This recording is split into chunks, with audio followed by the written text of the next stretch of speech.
Good evening, Fairport family. I would like to start off this evening by saying thank you. Please know how grateful I am for all your incredible efforts. I frequently get to see many different interactions on social media. I hear about all the great interactions you're having with students throughout the week, using all the different modalities and forms of technology to reach out to your children. Phone calls home really make a difference. Emails, Google Meet conferences. The list goes on and on. You know how to connect with students. You know your students better than anyone else, and I greatly appreciate those efforts. I know it's a little bit different. I know that we're living and working in different environments, so thank you. Last week I sent out a link to participate in a thought exchange. We had 423 participants, 711 thoughts, and over 20,000 different ratings that spoke to the importance of how we need to have clarity, how we need to have expectations. There needs to be clear communications, not only to our staff, but to our community at large, and this is how we are moving forward. I'm proud to say that we have that clarity in place. I'm proud of our curriculum and instruction team and administrators and teacher leaders who spent the last week taking that information in and developing a framework that will provide a consistency and gives teachers the opportunity to apply the art and science of teaching in ways that you can only do in your classroom. I'm looking forward to seeing our curriculum activities evolve and flourish under the hardest of circumstances. Again, I would like to express my appreciation to the CNI team, our teacher leaders, and our administrators for bringing these ideas to life and taking your feedback to heart. In the midst of all that we're doing, I think most importantly, we need to be good to ourselves. It reminds me of that 1980s Journey song, Be Good to Yourself. If you take care of yourself, you will be able to take care of other people. And I know many of you are living in different circumstances. You all have different circumstances, whether you're dealing with your own medical issues, whether there's employment circumstances in your household. You might even be taking care of your own children and making sure that they're doing their own work. I know that that's challenging enough.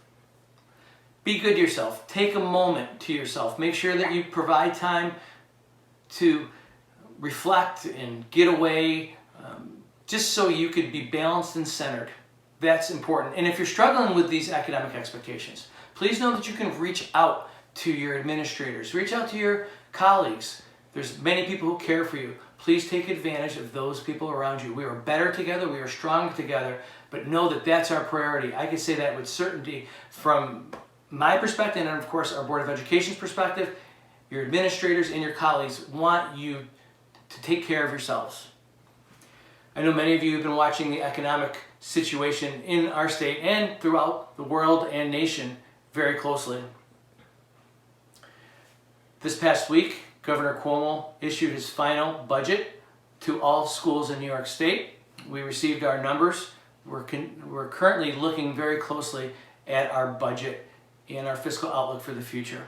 We have many questions, probably again, more questions than answers. We're studying our options. We're looking at the economic forecast, and again, as you have been listening to Governor Cuomo, that forecast is accurate. There's decreases in revenue, there's impact on our foundation aid, all very important pieces to when you're building a budget and you're talking about fiscal sustainability. On Tuesday, April 7th, the Board of Education we'll be having a special session to talk budget and their priorities. We'll be doing a live Facebook feed, so please mark your calendars and join us. You may have an opportunity to ask questions, and I know that they'll be very interested in hearing from you. And you will also learn about the fiscal outlook and the priorities of the Board of Education as we move forward.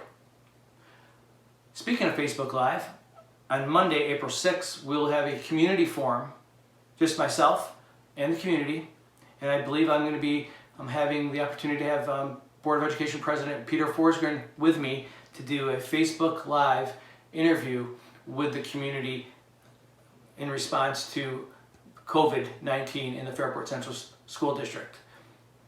That again is Monday, April 6th.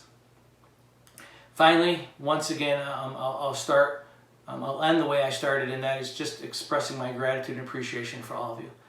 Be good to yourself. Make sure that you know how important you are to not only your family, but to our Fairport family, to our children. You make a difference in all the little and subtle and very important things and big things that you do. We all are counting on each other and leaning on each other during these times. Thank you for showing up. Thank you for giving all you can in such uncertain times. I'm grateful for all of you. Thank you, and be well.